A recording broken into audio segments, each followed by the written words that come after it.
Good evening. It's 7 o'clock, and it's time for the Urbana City Council meeting. Would the clerk please call the roll? Mr. Bowersox Johnson. Present. Mr. Jacobson. Here. Mr. Lewis. Here. Ms. Marlin. Here. Mr. Roberts. Here. Mr. Smythe. Here. Ms. Stevenson. Present. Mayor Pressing. Here. The first item, additions to the agenda. Oh, excuse me, approval of the minutes of the previous meeting, March 4th. So moved. Second. Okay, motion by Brandon Bowersox, seconded by Robert Lewis. Any discussion, additions, or corrections? All those in favor, please signify by saying aye. Aye. Those opposed? That motion carries. Okay, now, are there any additions to the agenda? Don't see any. We'll move on to petitions and communications. Anybody who would like to address the Urbana City Council, please fill out one of these cards, which is at the back of the room on the table, and please give it to the city clerk, Phyllis Clark. Thank you. Okay, the first person I have is Ron Wilcox.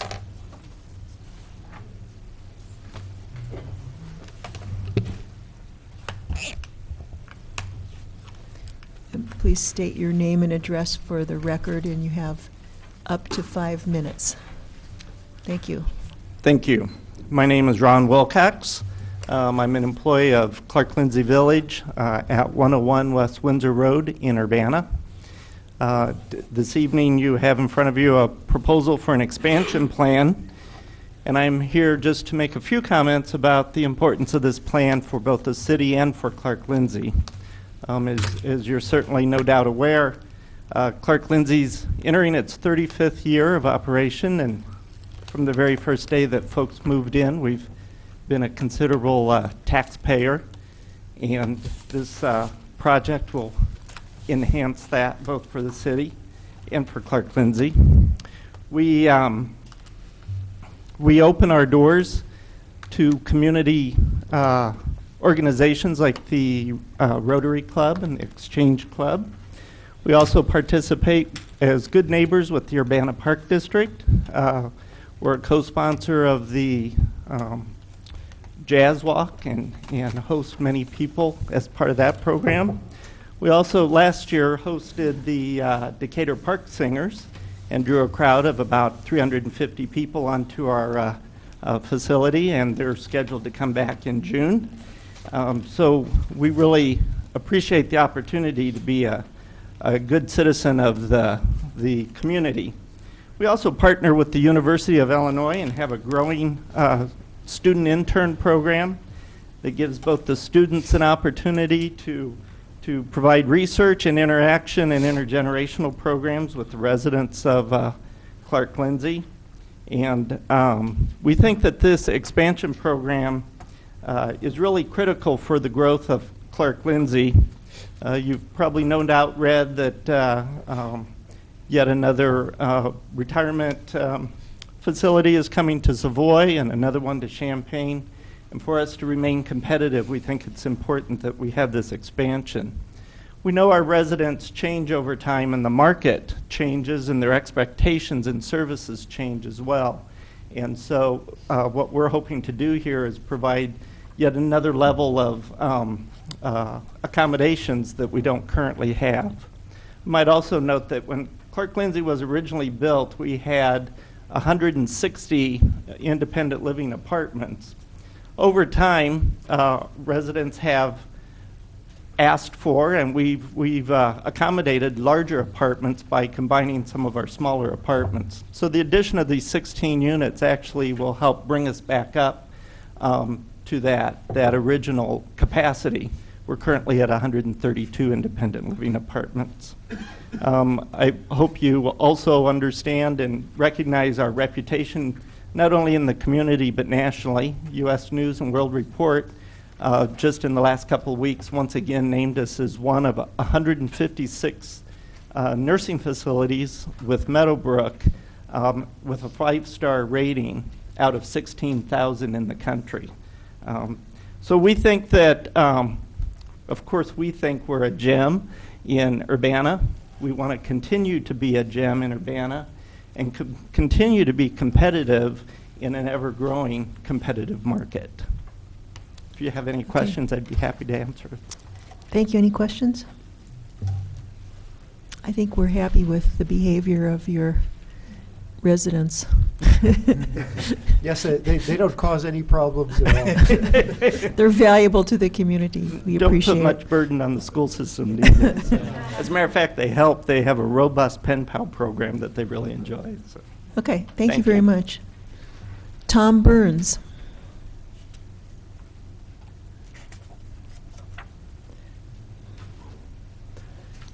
Good evening, folks. I'm Tom Burns. I live at 109 Whitehall Court here in Urbana. I'm speaking on behalf of Clark Lindsay Village. I've had the privilege and honor in some respects to serve as the chairman of the board of directors for over 30 years here at Clark Lindsay Village. And I'm proud and pleased with what we've helped created and what this community has supported with us over the years here at Clark Lindsay Village. The project for which we have proposed, we think will be a continuation of the concepts that were submitted back in mid-70s. Some of you have seen in your package the concept and the layout plan of what we were going to do in the mid-1970s. And I'm continually stunned to look at it and say is not very much different than what we proposed to do back then and when the city approved it back in that era.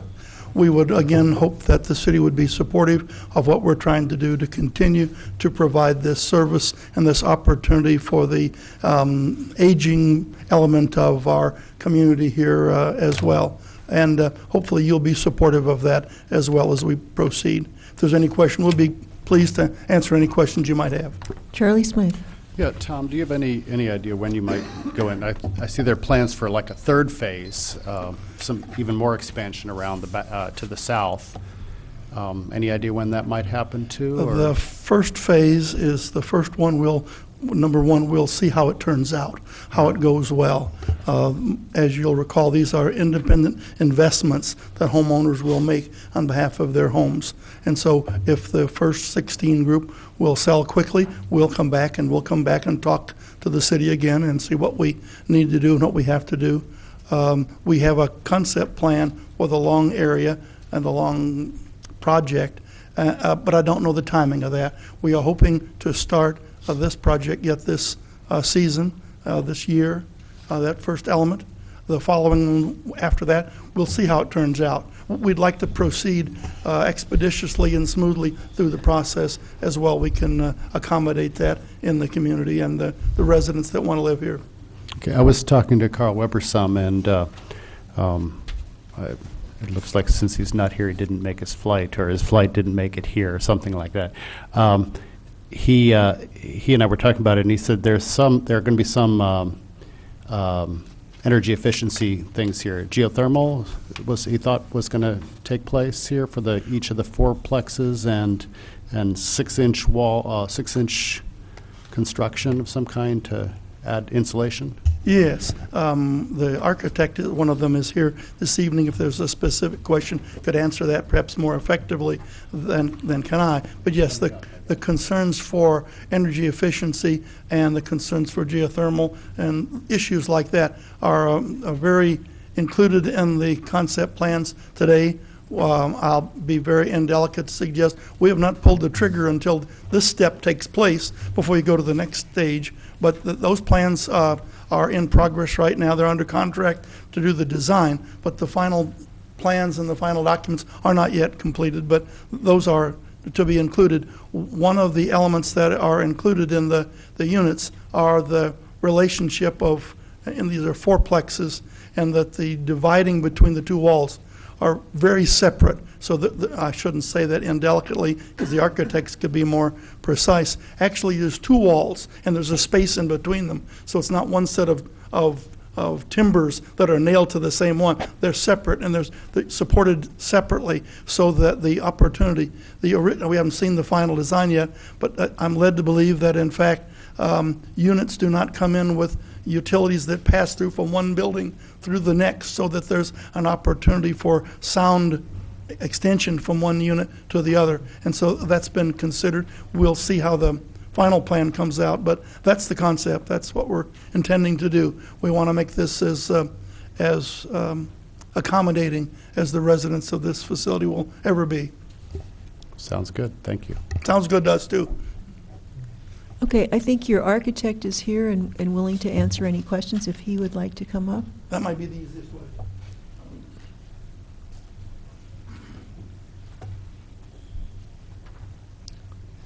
Are there any other questions? Or would you like to add something to the discussion? Please state your name and address. Good evening. I'm honored to be here. My name is Ramu Ramachandran. I represent the firm of Perkins Eastman.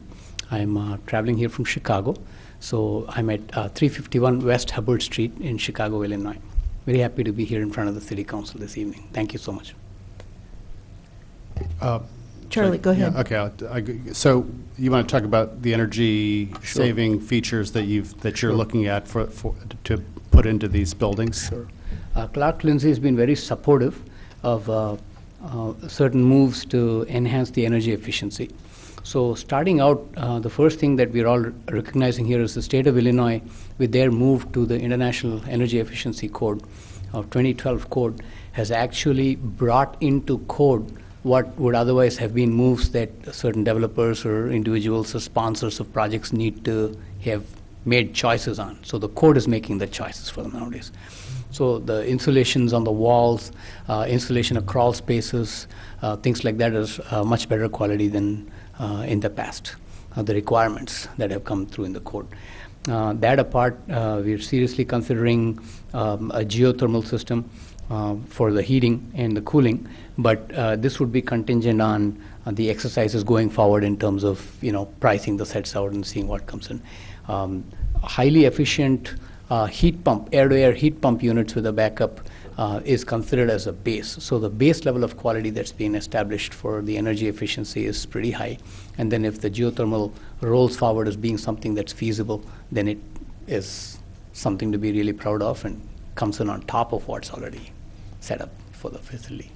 So highly insulated walls, more efficient lighting fixtures, water conserving plumbing, progressive water management on the site and landscape design. These are the features that I'd say come to the fore when I think about the project.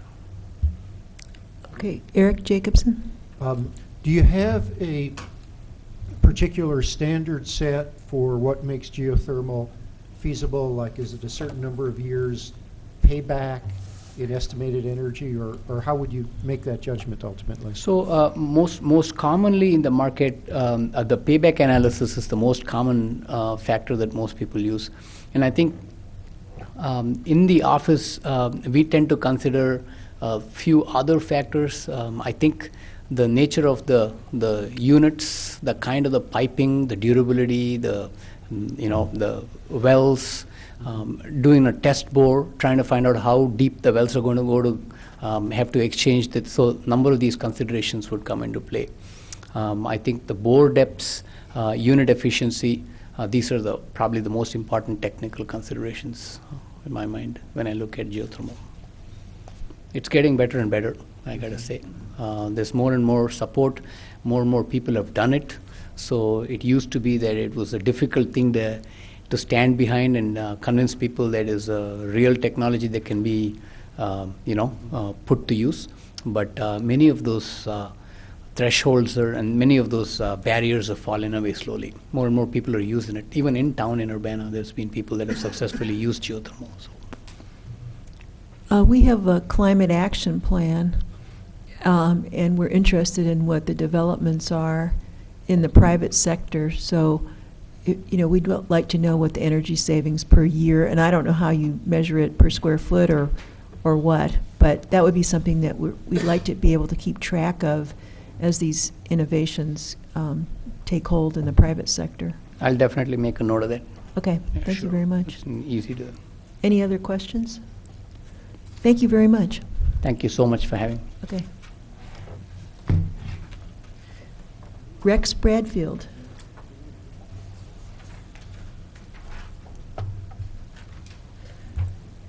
Good evening. I'll be brief. My name is Rex Bradfield. I live at 2101 and a half Pond Street in Urbana, Illinois.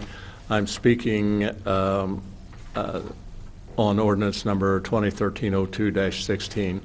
Again, I understand that the last committee meeting, this was a ordinance that was passed just to make some money that was available during a time that the city is considering the other options. Is that correct?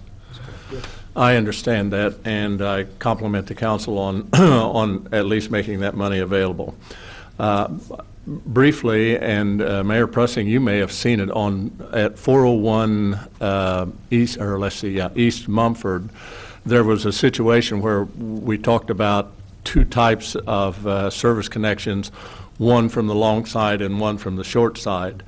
And in Mumford Drive, I think the sanitary sewer goes down the middle of the street because the street is a winding street and you have to keep it out in the street to keep it from cutting across lines when you go into curves. That has been going on for about a month.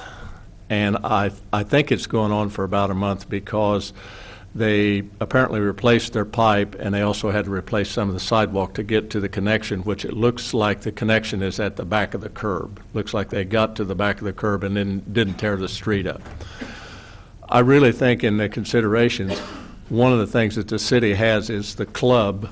If it's involving both your pipe and the other person's pipe in one contractor, you have the club to get those things done in faster than a month.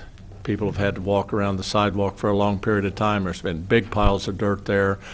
You've had the mud tracked out into the streets from various pieces of equipment and things time and time again. So that's another thing to consider in your considerations about city-owned property and private-owned property is to get it done so that the public is protected in there. Again, thank you for your time. I appreciate it. Okay, thank you very much. Reverend Dr. Evelyn Underwood. I think, Mr. Mayor, I wanted to speak at the time. Oh, okay. Thank you. Is that the same for Bishop King James Underwood? Okay. Carol McCusick.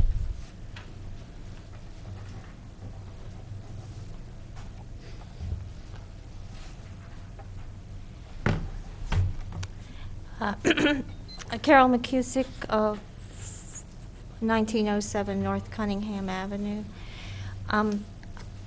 I've looked at the February 25th Council Committee of the whole meeting where there was a report from the Alternative Retail Electric Supplier for the Municipal Electric Aggregation Program and also a quarterly report about that program. And I've decided that you really have, this is exactly the time where we have to work really hard on the education because there's a little bit of a lull because the contract has another year to it, about a year and maybe like a year and a month or something before we'd have to tell them if we didn't want to renew. We were, that some of us voted for it because we cared about the energy, and it's easy to see, that you have to make, you have to have a net advantage after all the printing and stuff for the referendum and all the work for administration. So it's a scramble now to learn about how are we profiting from this. And I thought it was this one thing, and it's kind of emotional, but that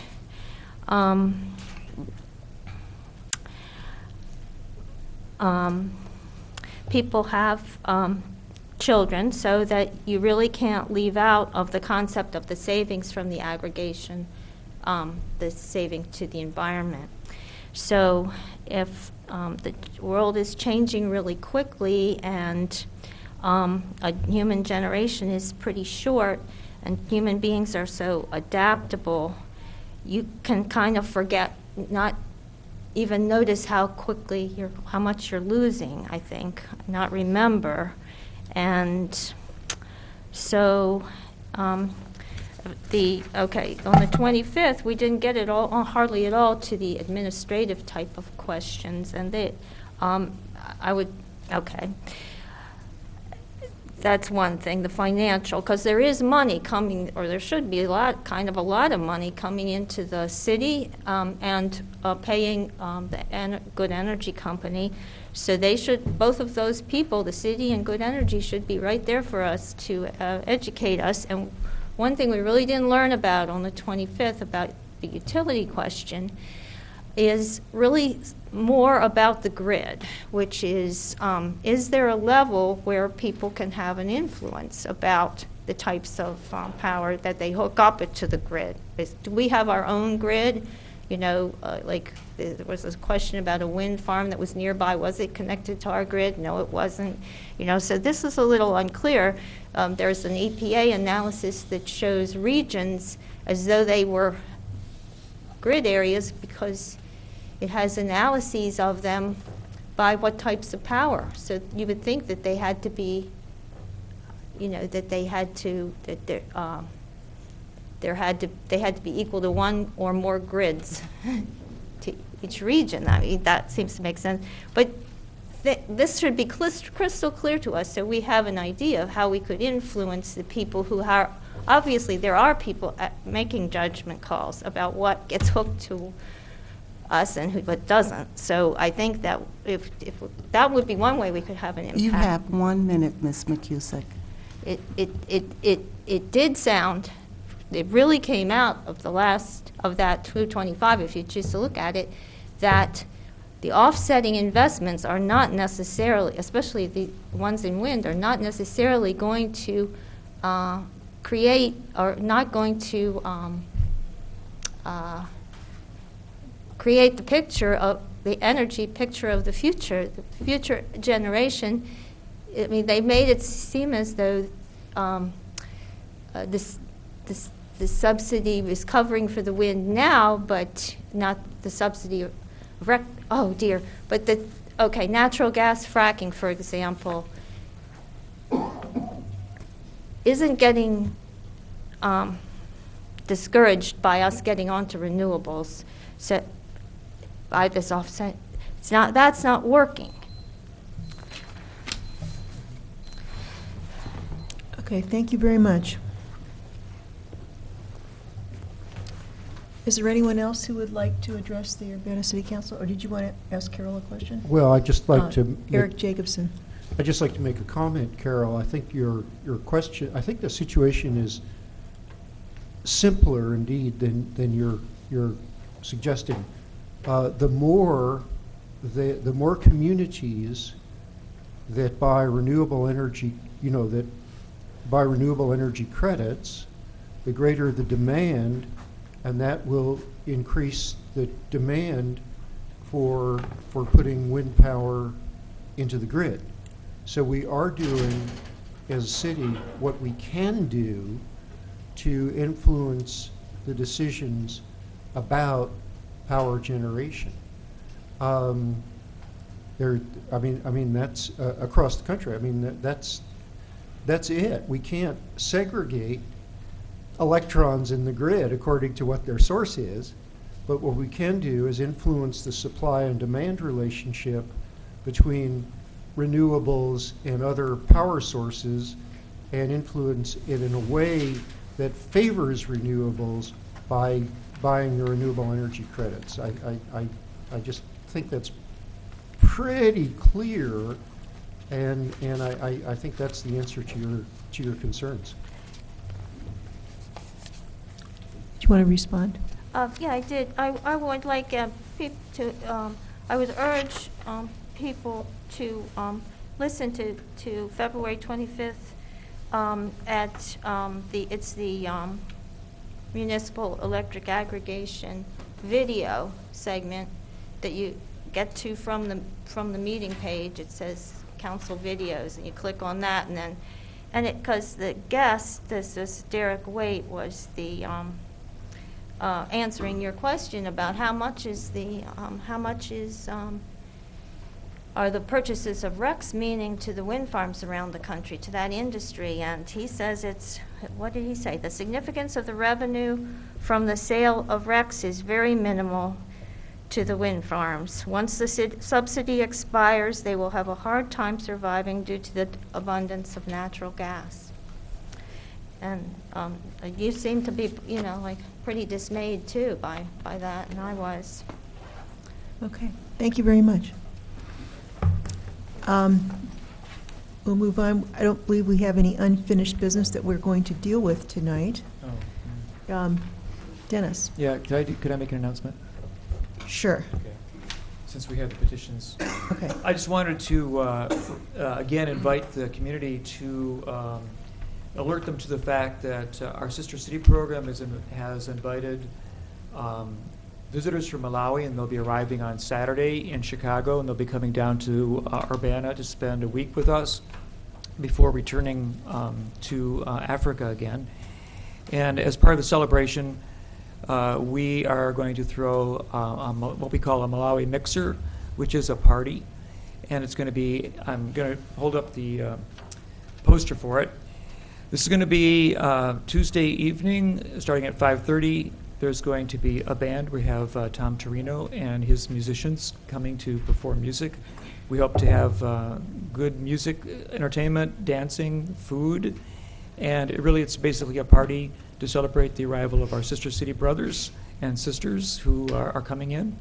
And this is free and open to the public. Where at? The IMC in downtown Urbana. It's the old post office. Okay, thank you very much. Anyone else have an announcement? Okay, reports of standing committees, the Committee of the Whole.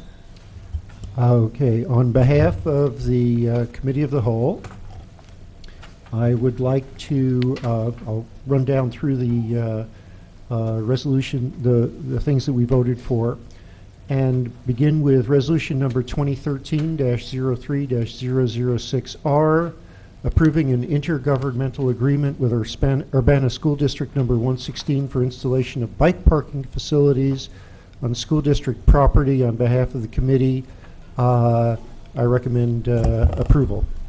I'll second. It's a draw. Okay, there was a motion by Eric Jacobson, seconded by Dennis Roberts. Any discussion? Would the clerk please call the roll? Mr. Bowersox Johnson? Yes. Mr. Jacobson? Yes. Mr. Lewis? Yes. Ms. Marlin? Yes. Mr. Roberts? Yes. Mr. Smythe? Yes. Ms. Stevenson? Yes. That motion carries. Okay, on behalf of the committee, we now move to ordinance number 2013-03-018, an ordinance approving modifications to the City of Urbana and Urbana Home Consortium fiscal year 2011-2012 and fiscal year 2012-2013 annual action plans, specifically the winter 2012 home Chodo amendment. And on behalf of the committee, I move approval. Second. Motion by Jacobson, seconded by Lewis. Any discussion? Would the clerk please call the roll? Mr. Bowersox Johnson? Yes. Mr. Jacobson? Yes. Mr. Lewis? Yes. Ms. Marlin? Yes. Mr. Roberts? Yes. Mr. Smythe? Yes. Ms. Stevenson? Yes. That motion carries. For resolution number 2013. Do you want to do ordinance number? Oh, I'm so sorry. Ordinance, yes, excuse me. For moving to ordinance number 2013-03-018. 19. Getting old. An ordinance approving, 2013-03-019. An ordinance approving modifications to the City of Urbana and Urbana Home Consortium fiscal year 2008-2009, fiscal year 2010-2011, fiscal year -2011-2012, and fiscal year 2012-2013 annual action plans, specifically TBRA programs, Chodo demolition funds, and the 1107 North Gregory Chodo project. On behalf of the committee, I move approval. Okay, motion by Jacobson, seconded by Smythe. Any discussion? Would the clerk please call the roll? Mr. Bowersox Johnson? Yes. Mr. Jacobson? Yes. Mr. Lewis? Yes. Ms. Marlin? Yes. Mr. Roberts? Yes. Mr. Smythe? Yes. Ms. Stevenson? Yes. That motion carries. Resolution number 2013-03-007R, a resolution certifying a community housing development organization for the Urbana Home Consortium for fiscal year 2012-2013 Neighborhood Alliance. On behalf of the committee, I move approval. I'll second. Okay, motion by Jacobson, seconded by Dennis Roberts. Any discussion? I don't know if we need to have a roll call on this one. Is it financial? No. Okay, all those in favor, please signify by saying aye. Aye. Those opposed? That motion carries. Resolution number 2013-03-008R, a resolution approving and authorizing the execution of an Urbana Home Consortium Community Housing Development Organization agreement with Champaign County Neighborhood Alliance for Habitat Affordable Homeownership Program, fiscal year 2012-2013. Second. Okay, motion by Jacobson, seconded by Lewis. Any discussion? Let's have a roll call on this one, please. Thank you. Mr. Bowersox Johnson? Yes. Mr. Jacobson? Yes. Mr. Lewis? Yes. Ms. Marlin? Yes. Mr. Roberts? Yes. Mr. Smythe? Yes. Ms. Stevenson? Yes. That motion carries. Resolution number 2013-03-009R, a resolution approving and authorizing the execution of an Urbana Home Consortium Community Housing Development Organization agreement with Champaign County Neighborhood Alliance for Habitat Choteau, operating March 2013. On behalf of the committee, I move approval. I'll second. Motion by Jacobson, seconded by Roberts. Any discussion? Would the clerk please call the roll? Mr. Bowersox Johnson? Yes. Mr. Jacobson? Yes. Mr. Lewis? Yes. Ms. Marlin? Yes. Mr. Roberts? Yes. Mr. Smythe? Yes. Ms. Stevenson? That motion carries. Ordinance number 2013-03-020, and ordinance authorizing the sale of certain real estate, 1409 Beach Street. On behalf of the committee, I move approval. Second. Motion by Jacobson, seconded by Lewis. Any discussion? Would the clerk please call the roll? Mr. Bowersox Johnson? Yes. Mr. Jacobson? Yes. Mr. Lewis? Yes. Ms. Marlin? Yes. Mr. Roberts? Yes. Mr. Smythe? Yes. Ms. Stevenson? Yes. Mayor Pressing? Yes, that motion carries. Ordinance number 2013-03-021, an ordinance authorizing the sale of certain real estate at 1411 Beach Street. On behalf of the committee, I move approval. Second. Motion by Jacobson, seconded by Lewis. Any discussion? Would the clerk please call the roll? Mr. Bowersox Johnson? Yes. Mr. Jacobson? Yes. Mr. Lewis? Yes. Ms. Marlin? Yes. Mr. Roberts? Yes. Mr. Smythe? Yes. Ms. Stevenson? Yes. Mayor Pressing? Yes, that motion carries. Ordinance number 2013-02-016, an ordinance repealing ordinance number 2007-12-138 and establishing a cost reimbursement policy for repair of illegal connections of private sanitary sewer service laterals to the storm sewer system and repair of privately owned sanitary and storm sewer service laterals. On behalf of the committee, I move approval. Second. Okay, motion by Jacobson, seconded by Marlin. And we have two people that would like to address the council on this. First, Reverend Dr. Evelyn B. Underwood.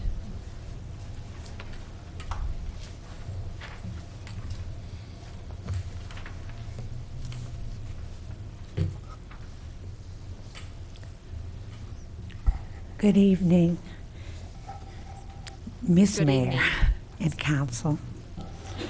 Dr. Ellis subdivision residents wish to reaffirm that the final outcome will be determined by the proposal we presented, and not by this interim step. Thank you. Okay, thank you. Bishop King James Underwood.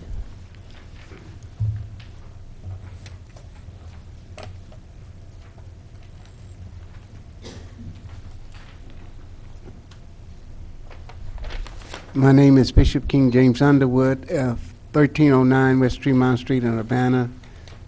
To our mayor and to our council, thank you for the opportunity to speak. And I'm still thinking and still saying that what Mr. Rex Bradford brought forth is the best solution to the problem.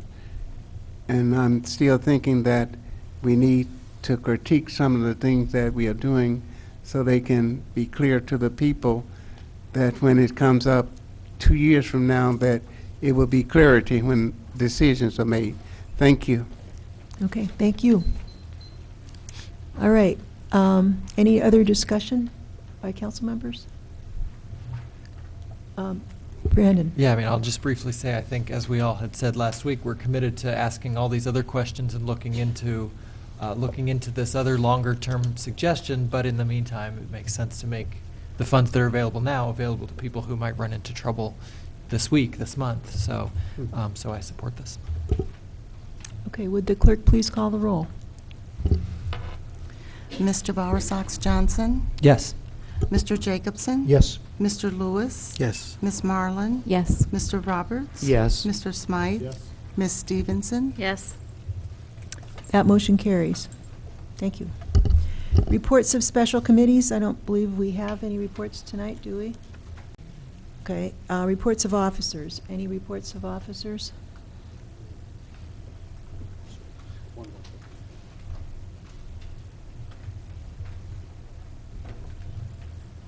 Okay, for Public Works. Hi, I'm Barb Steele. I'm the assistant to the Public Works Director, who unfortunately can't be here tonight. I wanted to just make you aware of the fact that our annual spring leaf pickup will occur April 8th through 12th and April 22nd through 26th. It is free collection if you place the bags out on the curb on the day of your recycling collection. Is that it? That's all. Well, thank you. You're welcome. Okay, Brandon. One quick comment, Barb, if you can pass this along to Bill or to Brad Bennett. The question that Mr. Bradfield had suggested earlier about when these sewer repairs are happening, like the one on Mumford, does the city have any leverage to limit the time so it doesn't drag out for months and months, that the ground and the sidewalk and maybe part of the street is torn up and dirt is getting everywhere, and do we have any leverage to make that happen faster? That's a great question, and I know Bill, Gray, and Brad are looking into a whole stack of questions, but that's one if you could share with them, would be great. Yeah, I did make a note of that because I thought that that would be something important for us to look at too. So I'll make sure Great. that they get that information. Thanks. And if people collect the leaves, maybe the sewers won't get clogged. Double duty. Okay, who is first here? Charlie Smythe. Oh, I was going to add, a lot of that is related to weather issues. I know that I've been living with no sidewalks on either end of my block. And though they did manage to pour cement in the one tiny little window that they had, but they couldn't finish it up until today when they could get in there and things were unfrozen. So they finished up one end and started on the other immediately today. But it's a project that's gone on about 6 months on 4 blocks. So it's been a muddy mess for a long time. And I don't know how it could have been speeded up. Okay, Eric? So I'm going to make a comment and then ask a question. The comment is that if one uses a mulching mower, it will chop up the leaves so finely that you never have to rake. So we have not raked for years, and our grass is perfectly fine with all that little stuff. In fact, I think it really likes the nutrients from the tree leaves coming back into the ground. And and then I'm going to ask a question to which I should probably already know the answer. Where do the leaves wind up when the city collects them? In the ground. The vast majority go out to the Landscape Recycling Center to be made into materials that you can use again to help make your grass green. Okay. Compost. Yeah. Okay. Thank you very much. Okay, we'll move on. If there are no other reports of officers. to ordinance number 2013-03-022, an ordinance approving and causing publication of the official zoning map of the city of Urbana, Illinois. And Robert Myers is here to explain this. I'm Robert Myers, Planning Manager with the City of Urbana. Under state law, all municipalities are required to annually, before the end of March, adopt an official zoning map. And what you have in your packet would be the 2013 official zoning map. If you adopt this map, it doesn't change anything in terms of what you've already approved. It just reflects everything that's been approved up till now. But it is a housekeeping measure that's required under state law. And the Plan Commission at their March 7th meeting recommended unanimously that you approve what you have in your packet. Okay, any questions for Robert? Okay, motion by Dennis Roberts. Yeah, that we adopt the plan, the zoning map as shown. Second. Seconded by Eric Jacobson. Any discussion? Would the clerk please call the roll? Mr. Bowersox Johnson? Yes. Mr. Jacobson? Yes. Mr. Lewis? Yes. Ms. Marlin? Yes. Mr. Roberts? Yes. Mr. Smythe? Yes. Ms. Stevenson? Yes. That motion carries. And Mayor, I'd just like to say that was ordinance 2013-03-022. I didn't say that? I don't know, but I just did again. Oh, okay. Just in case we missed it. Okay. Well, we have it on the record. Okay, next, resolution number 2013-03-010R, a resolution of protest against a proposed text amendment to the Champaign County zoning ordinance. And this is a request by the Champaign County zoning administrator to amend the Champaign County zoning ordinance concerning agricultural drainage contractors. Robert Myers, please explain. Sure.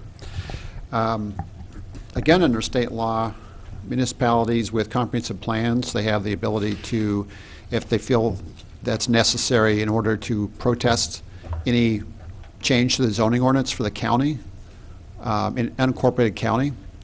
So in this case, in cases like this, the city staff likes to review proposed changes to the Champaign County zoning ordinance to see if there's something of interest to the city of Urbana, and if there's something we should be involved with or something we should protest. So any protest by municipality would require that it could not be approved by the county unless it had a 3/4 majority of the county board members.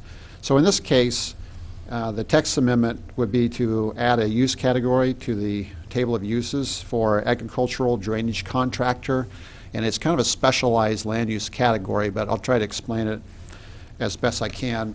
These are contractors who lay the field tiles underneath the farm fields that help drain them. And it's a little bit different because they may have a lot of outdoor storage. They may have big reels or rolls of drainage tile. But then in addition to that, they end up getting a lot of their income from retail sales. You know, they sell this drainage tile as well. So it's kind of half retail, half contractor. The county doesn't have a category for this, and so they're proposing that they have a category, and that in agricultural areas it would be allowed by special use permit, and that in commercial areas it would be allowed by right. So the Plan Commission reviewed this at March 7th, did not feel that there was any compelling interest that the city should protest this zoning ordinance amendment for the county, and is recommending that this body not approve the protest that's in your packet. I move that we defeat this protest motion. Second. Okay, motion by Jacobson, seconded by Smythe. Lewis. Oh, second by Lewis, I'm sorry, I heard it wrong. I guess we could just have a voice vote on this then, right? All those in favor of defeating the resolution, please signify by saying aye. Aye. Aye. Those opposed to defeating the resolution. All right, the motion to defeat the resolution carries. Okay. Thank you. Thank you. Next, ordinance number 2013-03-023, An ordinance approving a preliminary development plan for a planned unit development at 101 West Windsor Road and 201 East Windsor Road, the Clark Lindsay Village Plan case. Second. Okay, motion by Smythe, seconded by Lewis, is that correct? Any discussion? Dennis? Yeah. I thought I would just ask my question. Well, I guess perhaps my question somewhat was answered by some of the presentation. I guess I saw the preliminary plat and the arrangement of the houses or the buildings, and the revised plat that we're going to be looking at and the development that they're suggesting about the placement of the new structures shows them to be on small spur drives off of the proposed circular drive. And I just was concerned basically that it brings the construction right up to the property line of Clark Lindsay and puts it very close to the border of our existing city park. So I had some concerns whether the arrangement was well thought out so that it would not damage the people's appreciation of the park. And I guess what I was looking at was how close the ends of the buildings that are proposed come to the existing walking path, which is one of the circular paths that's very popular at the park, and how obvious it would be for the path to pass within clear sight of the ends of the buildings. So I looked at the packet and I saw that the Urbana Park District and Vicki Mays as the director didn't have a problem with that arrangement. And I guess what I'd just like to get confirmation about would be that for the ends of the buildings there would be appropriate vegetative screening, shrubs or plantings, so that it would be less apparent that you're actually, if you can see the buildings really clearly, it's going to feel like you're not in the park anymore. It's going to, I think, change the atmosphere of the park in somewhat. So that was one of my concerns. I realize that the proposal doesn't. I mean, nobody's going to be changing the site of the siting of those buildings now because it's been drafted out. But I just had a concern that it would affect, for some people, the pleasure of being in the park, because it brings the urban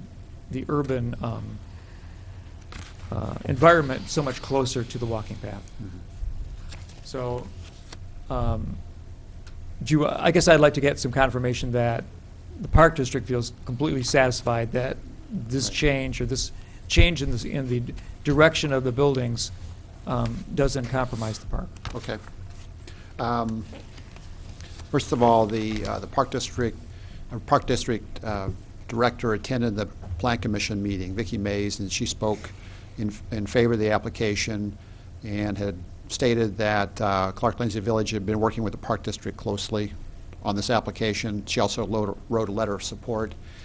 I would say what's interesting about this property is underlying zoning is R2 and R3 single-family residential and duplex residential. So by right, by the underlying zoning, they could build kind of cookie-cutter style of subdivision, if you want to call it that. But instead, they're proposing what I think is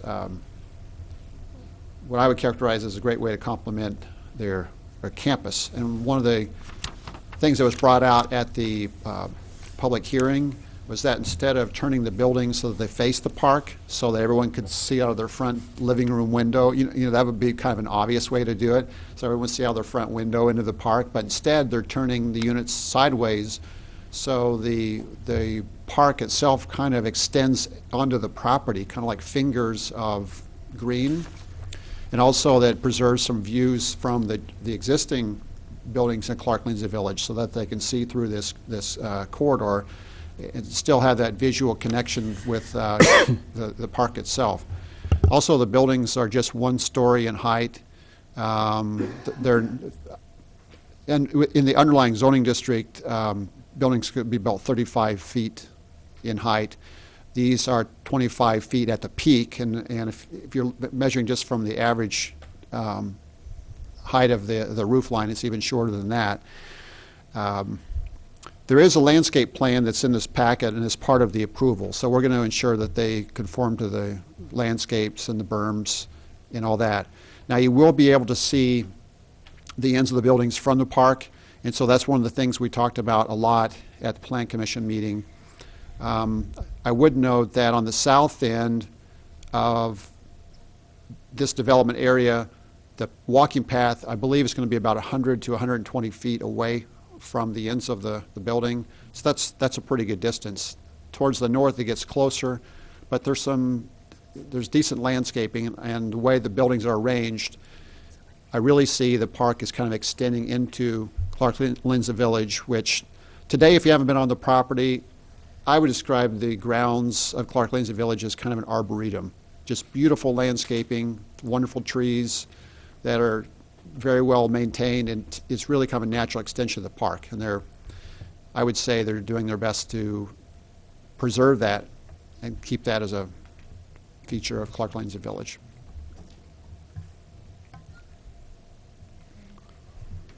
Okay. Diane. I appreciate your concerns, Dennis, and I very much appreciate the efforts that Clark-Lindsay has gone to blend these structures into the existing landscape. In addition to and I had a conversation with Vicki Mays, actually the director of the Urbana Park District, about this, and she confirmed that, yes, they have been working very closely with Clark-Lindsay and are happy with the design. But I appreciate the fact that the buildings are situated so that the short ends are facing the park and they preserve the sight lines to the main facility and vice versa. And they actually, the setback is, they didn't even go to their maximum setback. So the setback is actually greater than what is actually required, which is also very much appreciated. And I like the idea they didn't add an extra driveway onto Windsor, so that would have been another impact. And the buildings are low height and small scale. So all in all, I'm really happy to support this development. And Clark-Lindsay's been a wonderful neighbor and a great citizen of Urbana and very supportive of our parks. And I do go to Rotary meetings every week there, and I have one request. I always ride my bike or walk, and there are no bicycle racks at Clark-Lindsay near the front. Well, but how about by the front door? It'd be easier for people to find them. So if that could be added to the design, that would be great. But otherwise, I think this is a wonderful plan, and good luck with it. Okay, I think we have a motion by Charlie and a second by Diane. Robert Lewis? Who's second? It was a tie. All right. All right, she heard Robert. Okay. Any other discussion? Brandon? Yeah, I guess I wondered if Robert had his usual kind of plan case review that you wanted to walk through at this point. Well, I don't want to interfere with the proceedings. There's motion on the floor, but if you have anything I can answer, maybe that would be the best way. Is there anything that any questions you might have? Well, this is just the preliminary plan. This is the preliminary. In about 30 seconds, we'll go to the full plan. Right. If we pass this one. Yeah, I might add something on that point. Okay. It's quite often, we'll do this in a two-step process, a preliminary review and the final plan review, and the preliminary is a lot more fuzzy than the final plan review. But in this case, we felt there was some benefit to reviewing them at once, because this was already been approved by the city essentially years ago, and they're coming back for refreshing that approval that was done back in the 1970s, because this phase had technically expired. And so they're not really starting from scratch. It's not like some sort of bubble diagram that they're grappling with. They're really the plan, the design is way past the preliminary stages. So we felt in this case there was some justification to coming back and having both these approved on the same agenda. We're hoping that's okay. Okay. Eric? So as a 74-year-old geezer who has no idea how long my facilities will hold out, I'm just delighted to see these movements in favor of really terrific facilities for our advancing years. Well, it is a unique concept, this the continuing care retirement community. And the way I explained it at the Plan Commission meeting real quickly was that when you think about all the stages of your life and all the different housing arrangements you have, maybe you grow up in a single-family home, you go off to college, live in a dormitory, then an apartment, you get married, you have a starter home, the larger home when you have the kids, then the downsizing the home, then, you know, on and on and on. And so it's a natural progression of different housing choices throughout your life. But one thing is, a lot of times when you move to a different house, you lose your community, I think, and you lose the services that you've grown to rely on in that area. What's wonderful about something like Clark Lindsay Village and this continuing care retirement community concept is that you can live in the same complex, and as your housing needs change, you can still keep the same circle of friends, have the same services that are available to you, and it's all under the same ownership and the same management. And so there's kind of a seamless quality there. When you move into these units, I'm told these units are not for sale. These are not, they're not for lease. It's really sort of a membership. So as your needs change, you can move to a different sort of housing arrangement on the same property. And if one spouse needs a different level of care than the other spouse, you could still have an opportunity to live on the same grounds and to be together. So in a lot of ways, this sort of not-for-profit housing service, I'll call it, is really a huge community service, the way I see it. It's a fantastic place. And we all ought to be really grateful for the folks who have made it possible and the folks who are upgrading. Brandon. Yeah, a couple quick questions then. One is, one of our criteria for these PUDs is energy efficiency and sustainability features. And I know we heard from the architect about the possibility of geothermal and other things like water efficient landscaping and efficient low flow water fixtures.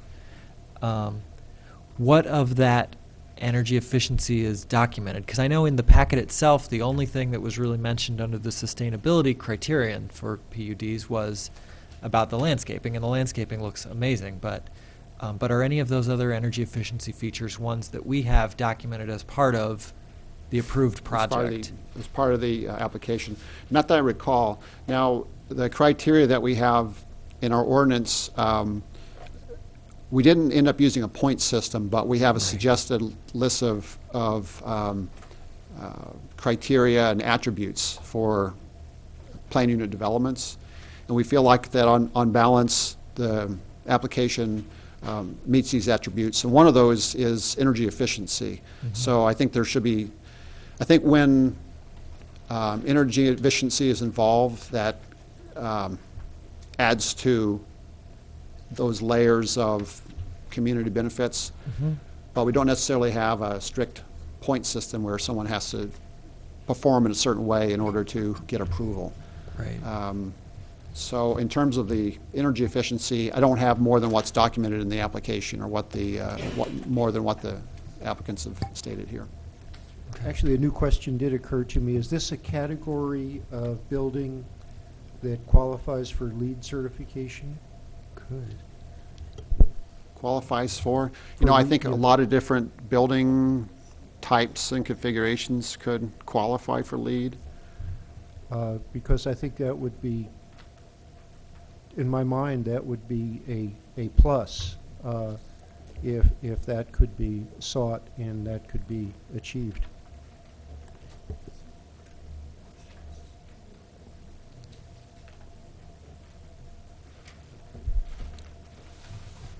Yeah, I mean, maybe when we hear from the, when we get to the next topic, we could ask that question and let some of the Clark Lindsay representatives speak to that detail. Respond to that. Okay, why don't we vote on this one since we do have a motion. Would the clerk please call the roll? Mr. Bowersox Johnson? Yes. Mr. Jacobson? Yes. Mr. Lewis? Yes. Ms. Marlin? Yes. Mr. Roberts? Yes. Mr. Smythe? Yes. Ms. Stevenson? Yes. That motion carries. Next, ordinance number 2013-03-024, an ordinance approving a final development plan for a planned unit development at 101 West Windsor Road and 201 East Windsor Road, Clark Lindsay Village. Does the architect want to comment on whether you're going to seek LEED certification? Or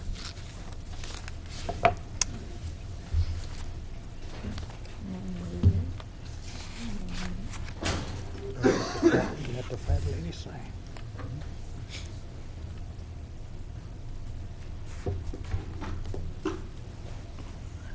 This isn't a fellow architect. Yes, we recognize the fellow architect. This is some interesting lessons that we've learned in our work with our institutional clients. The office that I represent, Perkins Eastman, we do a lot of work across the nation, and we do a majority of our work with institutional clients, and some of it with for-profit organizations. And there's a vast difference between the approach to buildings that institutional clients take, who are long-term property owners. They hold on to their buildings, they look at them as assets, and they put their best decisions into the building that goes into these things. We find the same support at Clark Lindsay. The interesting lessons that we've learned in the recent past is the new International Energy Conservation Code that the state of Illinois has adopted, that we are all supposed to follow here, is a significant improvement in terms of what is expected of the buildings. And so a lot of the things that we ended up having to make presentations for and ask for and try to make a case for are now rolled into the buildings. And so with that said, there are certain municipalities and city governments that choose to enforce a minimum level of LEED certification, for example, as a requirement for buildings, City of Chicago, for example, and so on. And oftentimes, while that makes a great statement for the cities, it puts a burden on the ownership, especially on institutional clients, to really go through the documentation process and actually pay for all the certification fees. So the 5 of my most recent projects, which is really about 10 or 12 years of my life, have actually ended up being equivalent to a certain LEED level. And so most recently, there was a certain client that came through and midway changed from being an equivalent to saying, I do want to pursue LEED certification. So can you tell me what I really need to do now to make sure that this happens? And we really realized that when you actually start chasing the points, there was very minimal changes that we had to make to our approach to our projects to convert from meeting the point from a intent of design standpoint to actually choosing to run behind the points was not a major difference for us. Because when you look at the categories for LEED design, the first category is site. And locating a site, developing a site in an urban area already developed and not having to chase after farmland and conversion of farmland and so on and so forth. So this falls within that category. Urbana, just by nature of Urbana, you'd start meeting all these points for walkability, connectivity, community connectivity, access to park, access to Clark Lindsay by itself has lots of features inside the community. There's a bank inside the community. There's a grocery store inside the community. Not sure if there's a bar inside the community. Carl will talk to you about that. But so there's access to all these features right within the community. So community connectivity we scored automatically.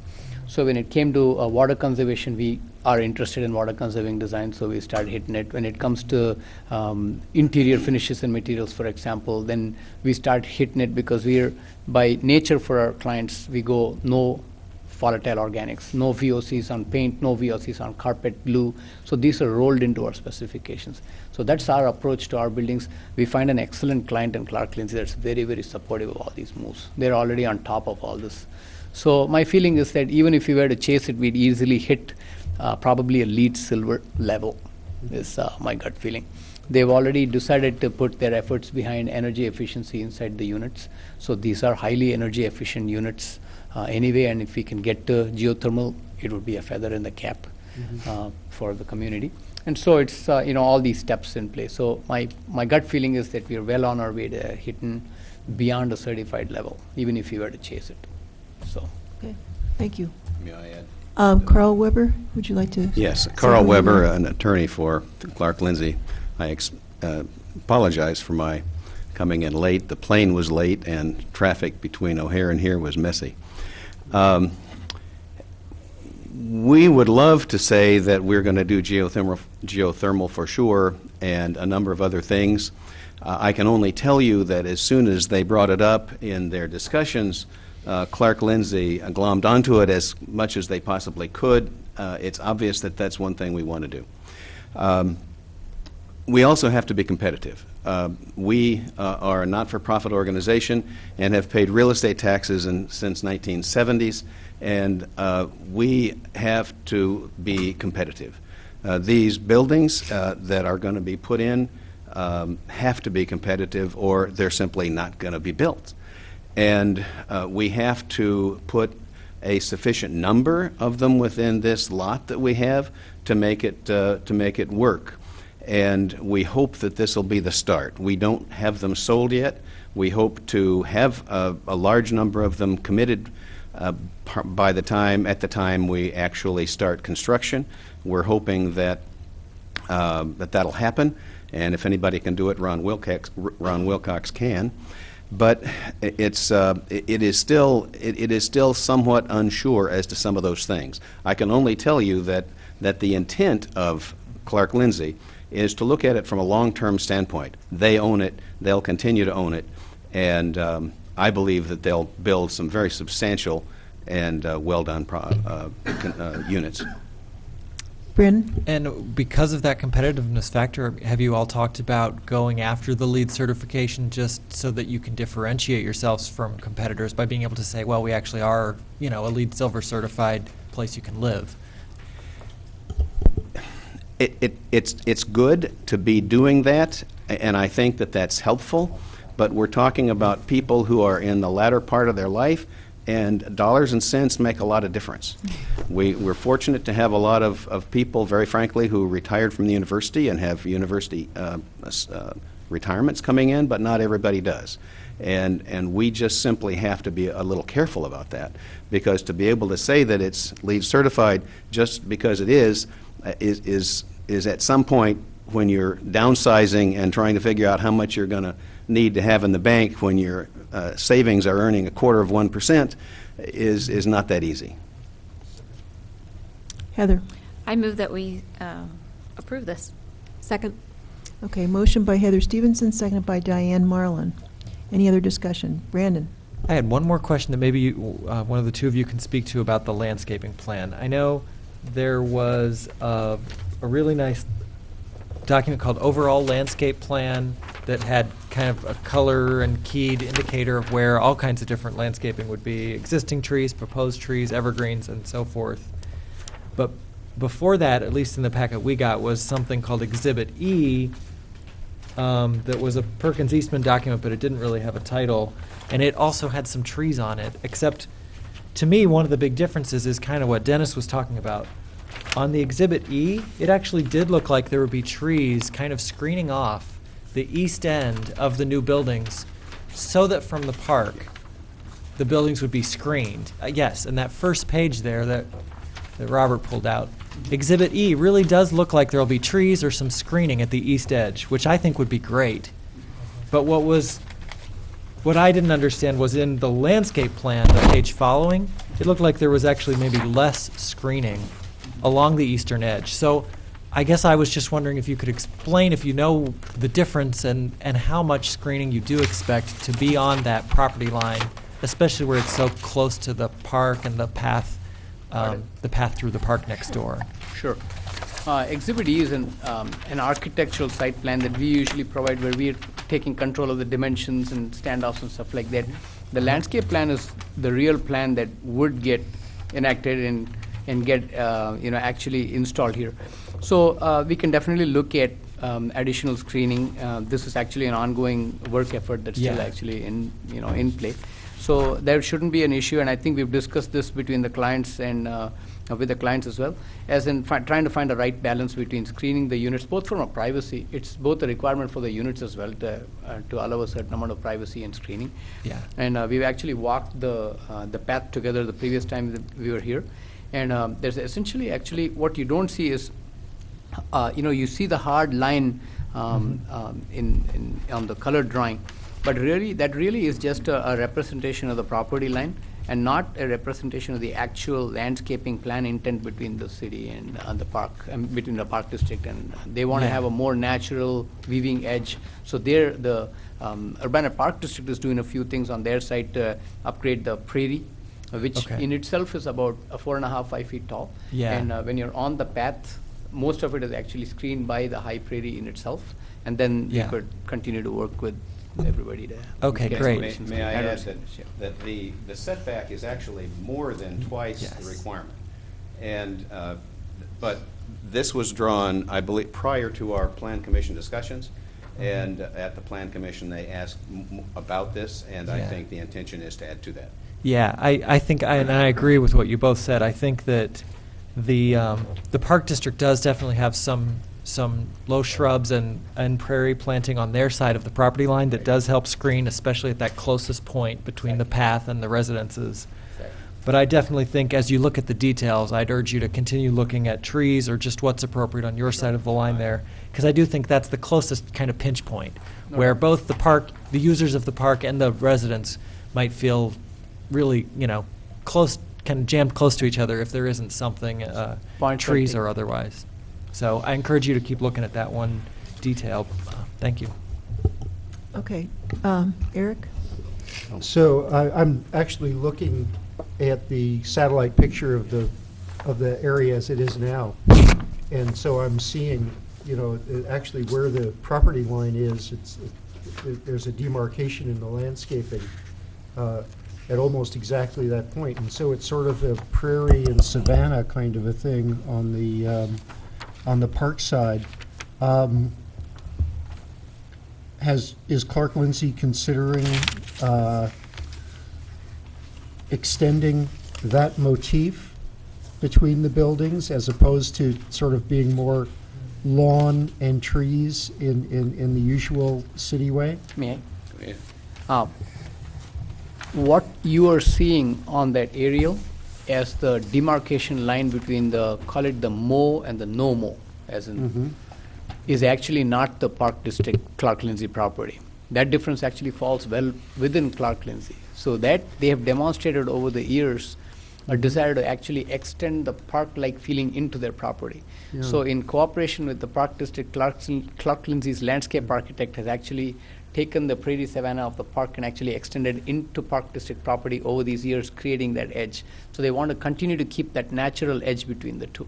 Yeah, there's a district in Grayslake, Illinois, maybe you know of it, Prairie Crossing. which actually extends the, where all the homes are prairie landscape. They don't have mown lawns, and it's a Prairie Crossing, Prairie Crossing, and it's a That's right. wonderful, wonderful place. So very financially successful as well.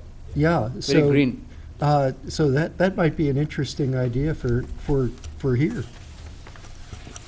Okay, Charlie, you had a question too? Yeah, totally trivial. How do we get the odd numbering of 101 West and 201 East? There's some historical thing that happened here? Someplace else with Broadway, but Broadway's just about right down the middle of it. Is that what it is? It's Okay. a good question. I got to check on. Okay. I'm not sure the answer. It's literally from the extension. Okay. Okay. Anyone else? Dennis? Yeah, it looks like we're all interested in the landscaping. And I would say that probably, the idea of the setup of making small community centers or a neighborhood, within these complexes that are facing each other and upon a street, which it's more of a small modular residential experience, is probably good for those people who are taking their cars in and out of the garages and all that, as you point out and the Planning Commission discussed. So, yeah, you know, I would like to see, since we can't rely upon the Park District to make to accommodate the needs of the community through the City Council's action to approve the plating because it's not on their property, I hope that the Clark Lindsay will consider a little bit more screening. And I don't know what the runoff direction is for water circulating on the property, but it might be possible that during your construction you might raise the level of the prairie up slightly through a berm along the eastern edge, which would not require any more planting, but you would have to probably, I don't know if these are going to have basements or not. I guess they're probably going to be non-basemented, but if there is some construction and movement of dirt, you might be able to use some of that dirt to raise the edge of the prairie, a couple of feet, and that might sufficiently hide, the buildings more. When the prairie's blooming in the summertime, it's going to be high. In the wintertime, it may not be. So there might be a lot more visibility from the park itself while you're walking on the trail. So anything you can do to assist in keeping the park aesthetic a park and not becoming so much of an urban ending to the walk would be appreciated. Which is ironic because you're going to be on a busy street anyway by the time you get down there, so, which I don't like. So, it's a good observation. When we were walking right off the path, probably this Windsor Street is going to be the bigger impact than Clark Lindsay is. But your points are well taken. Like I said, I think Clark Lindsay is probably one of the best neighbors that the Park District could hope to have in Urbana. And with the landscape architect on staff, I think screening and plantings is probably the easiest thing to achieve over time. And we hope to be back to you for phases 2 and 3 of this, and so we want to keep you happy as well. So keep us posted. Okay. Would the clerk please call the roll? Mr. Bowersox Johnson? Yes. Mr. Jacobson? Yes. Mr. Lewis? Yes. Ms. Marlin? Yes. Mr. Roberts? Yes. Mr. Smythe? Yes. Ms. Stevenson? Yes. That motion carries. Thank you all very much. Thank you. Thank you so much. There being no further business, this meeting is adjourned.